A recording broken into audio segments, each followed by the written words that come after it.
What are your parents like? Are they musicians?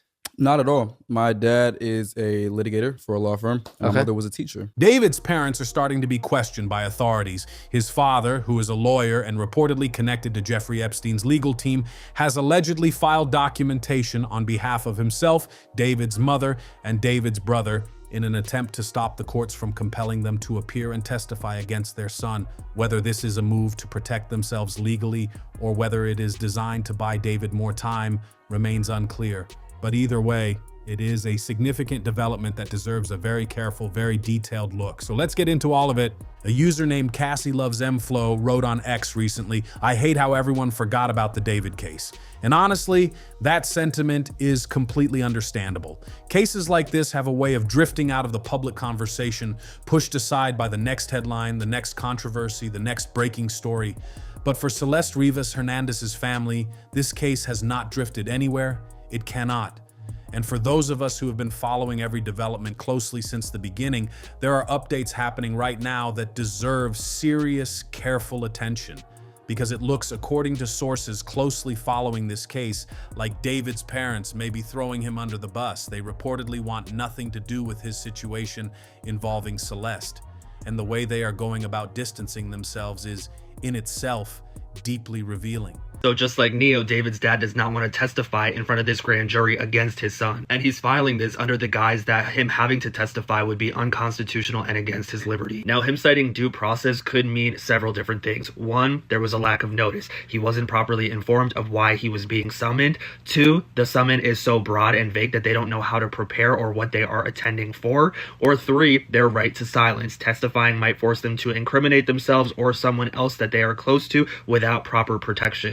So here is what we know. Prosecutors in California have reportedly sought to call David's parents, his mother and his father, and his brother, to come before a grand jury and testify in the investigation into Celeste's death. A grand jury, for those who may not be familiar with how the American legal system works, is a body of citizens convened specifically so that prosecutors can present their available evidence and determine whether there is sufficient basis to pursue formal criminal charges. It is not a criminal trial. It does not require the same standard of proof as a conviction.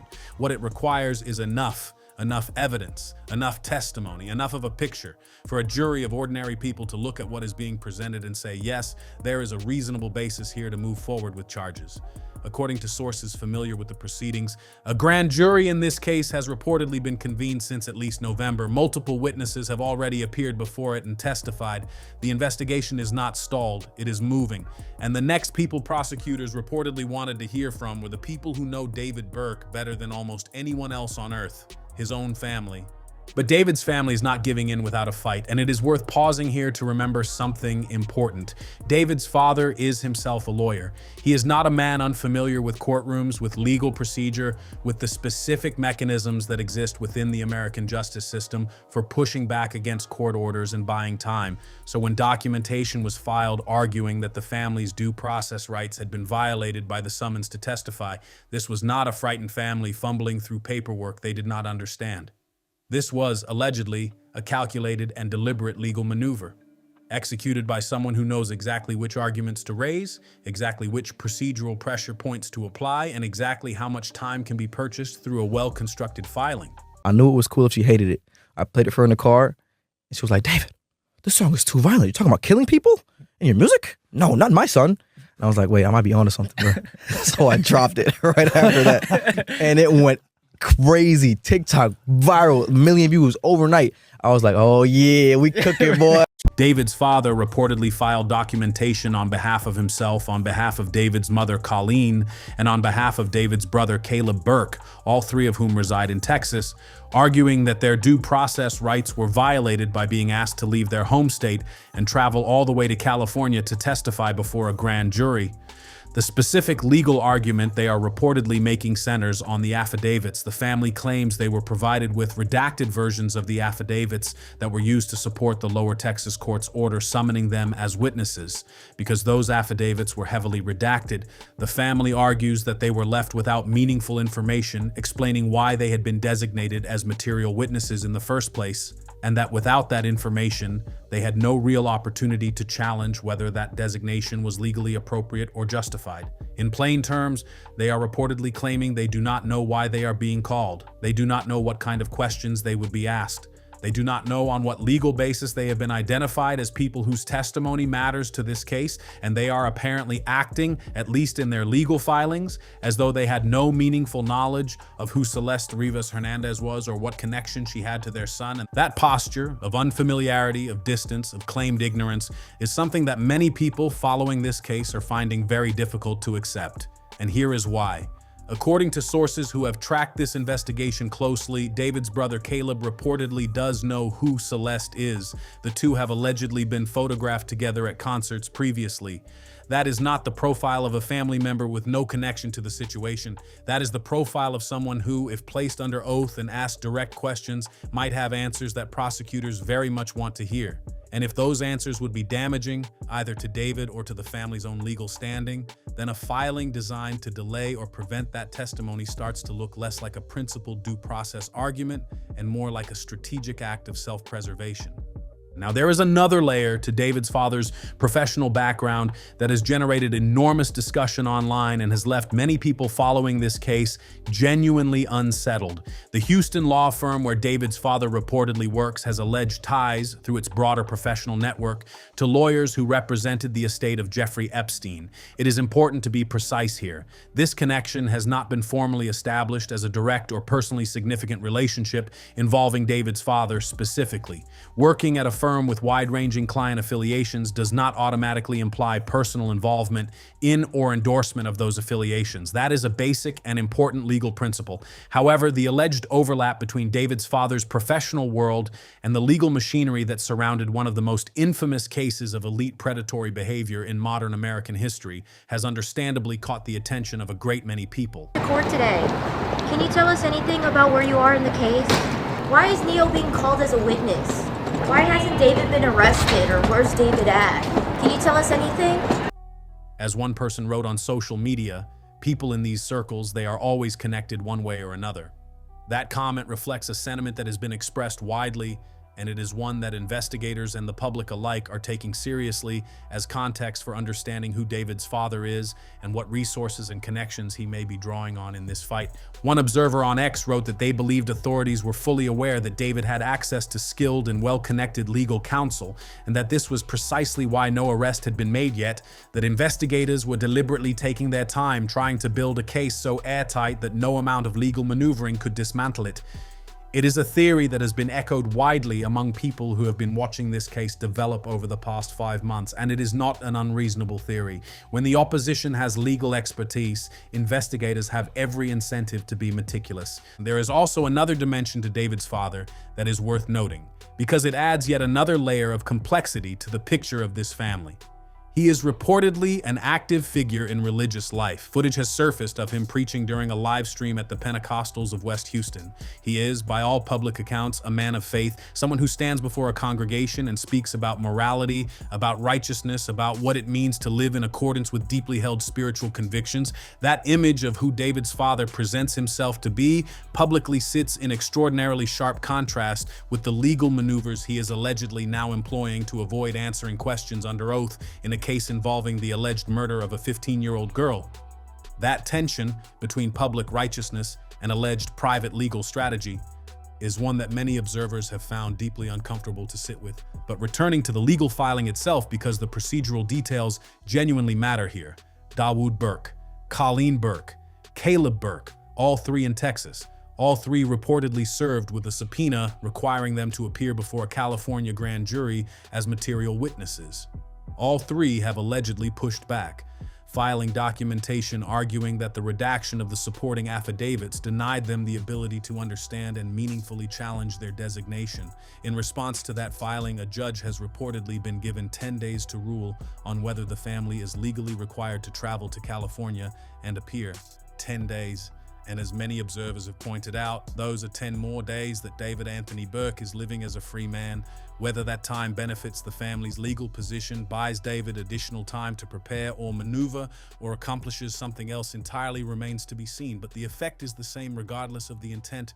delay. There is also a detail that emerged publicly in recent weeks that caught a significant number of observers genuinely off guard.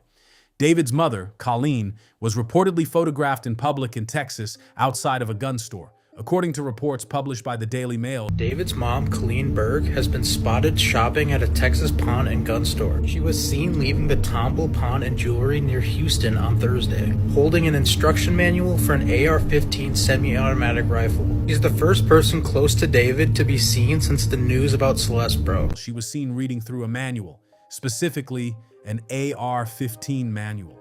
She was reportedly wearing a shirt with a phrase on it that this channel will simply describe as highly inappropriate for public wear and will leave at that. The image of the mother of the primary person of interest in a murder investigation, photographed reading firearms literature outside a gun store in the weeks surrounding a court filing designed to delay her grand jury testimony, is one that many people have found deeply unsettling. What it means, if anything, in terms of her state of mind or intentions, is something that only she can answer. Now, something else worth highlighting from the documentation that was filed, independent investigator Steve, who has been one of the most consistent and detailed public voices tracking the developments in this case and who was reportedly hired by the owner of the Hollywood Hills property that David had been renting, noted something significant in a post on X. A footnote within the legal documentation reportedly referenced the case using the language California versus David Burke. According to Steve's analysis, that specific phrasing is meaningful. It suggests, he argued, that a formal case has already been officially established, that the grand jury process has progressed to the point where charges against David are not merely being contemplated, but are being actively prepared. Steve described himself as feeling hopeful following that observation. And for people who have been waiting 5 months for meaningful movement in this case, that detail, however small it may seem in isolation, represents what many regard as a significant signal. Now let's talk about another major figure in this investigation, the individual who has been referred to in online coverage and public commentary as Neo, because his behavior throughout this process has raised questions that go well beyond those of a reluctant witness. Called to testify today. How did everything go in there? Why were you avoiding testifying? Do you think David is innocent?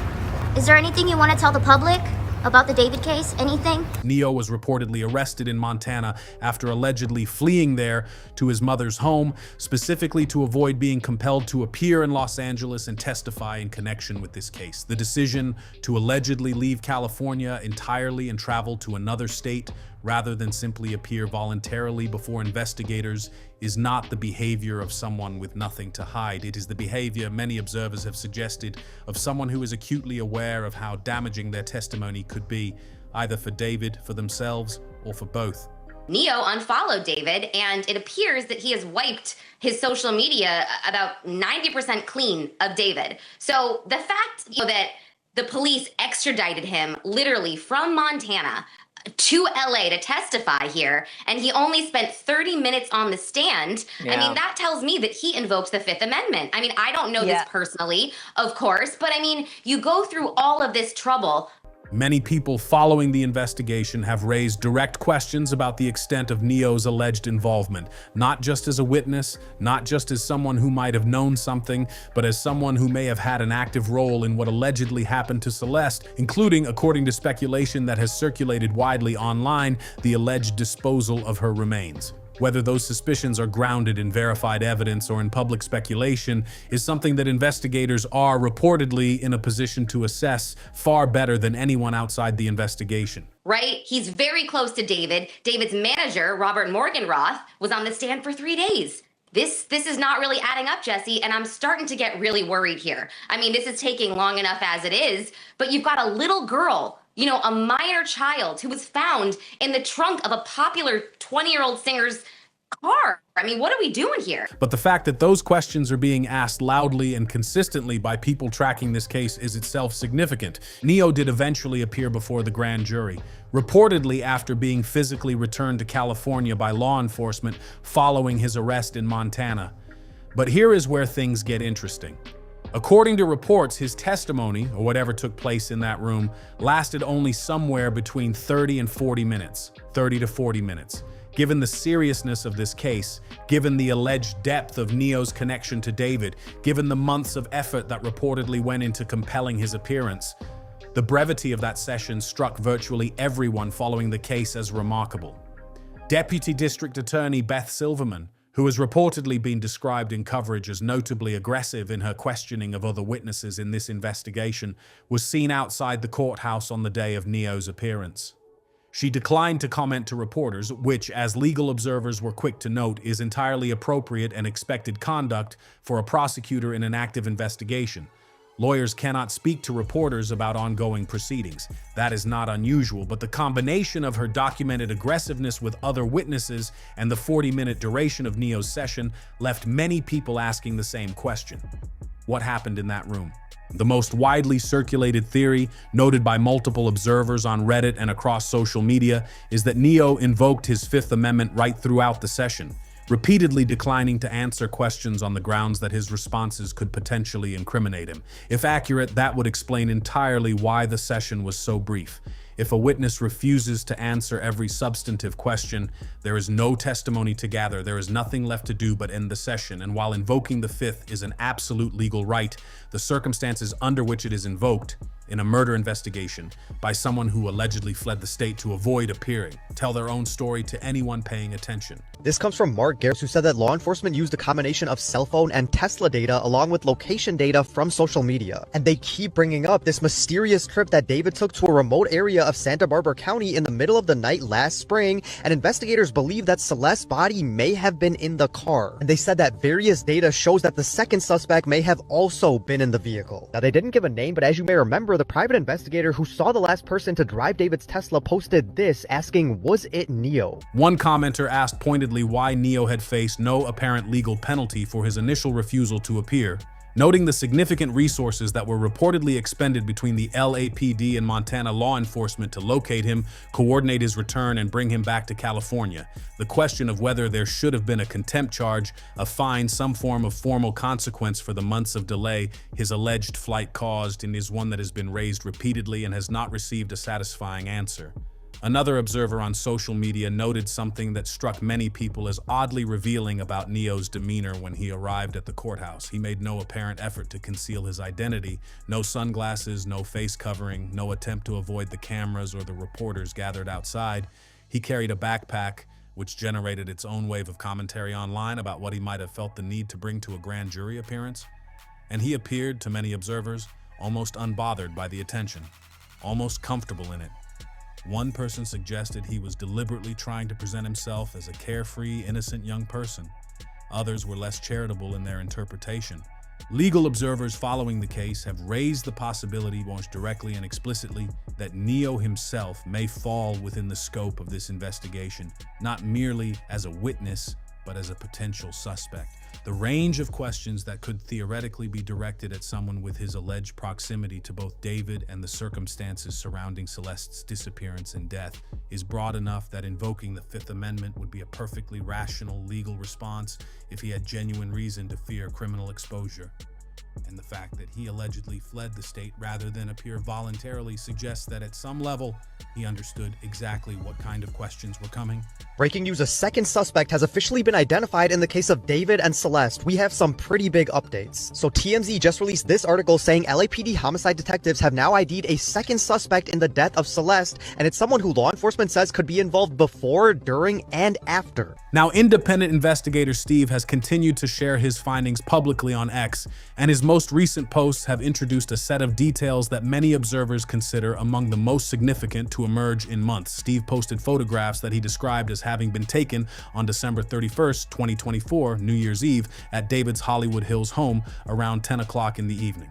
According to Steve's analysis, multiple people were present at the property that night. Celeste herself was not clearly visible in any of the photographs, but Steve believes, based on specific details visible in the images, that she was there. His reasoning is grounded in several observable elements. A phone case visible in one of the images appears, according to Steve, to match an iPhone case previously seen in photographs of Celeste. Alongside it, also visible on the table, was what appeared to be a Hello Kitty mug, a detail that, given everything already known about Celeste's personal effects, struck many observers as significant. Another photograph, reportedly taken by David himself, allegedly shows what Steve believes to be Celeste's fingers resting on a bottle. These are not confirmed identifications. They are the observations of an independent investigator, published publicly and presented for law enforcement and the public to evaluate. And Steve also noted something technically important about the phone he believes to be Celeste's.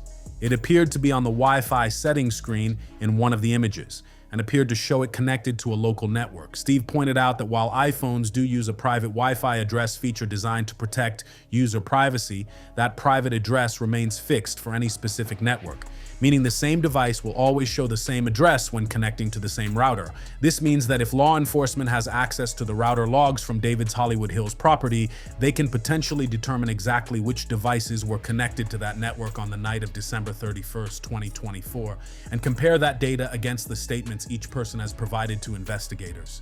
If someone claimed they were not at the house that night, or that they had not seen Celeste, but the router logs show their device connected to the Wi-Fi, that would raise extraordinarily serious questions. Who was at that house, what they knew, what they witnessed, and why so many people appear to be maintaining silence. And Steve's post also included, for comparison purposes, the last known photograph of Celeste used to illustrate the similarity between the phone case visible in the New Year's Eve images and the case on her device. And the picture that emerges from all of this, if Steve's analysis holds up, is one in which multiple adults, allegedly including Neo and others within David's social circle, were present in a private residence on New Year's Eve with a girl who was, at the time, approximately 13 or 14 years old, a girl who would later be found deceased inside David's vehicle, wrapped in plastic bags, in a severely decomposed state. This connects directly to something this channel has addressed in previous coverage: the figure of Asia Collins, described publicly as a close friend of David's. Asia initially, according to sources, appeared to distance herself entirely from any knowledge of or connection to Celeste. More recently, she has reportedly begun posting condolences and expressions of grief on social media.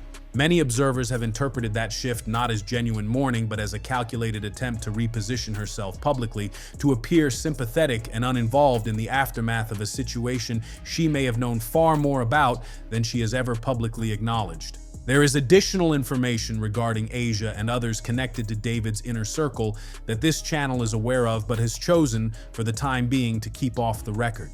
What can be said is that the question of how many people around David allegedly knew what was happening and chose silence over truth is one that investigators are reportedly far from finished exploring.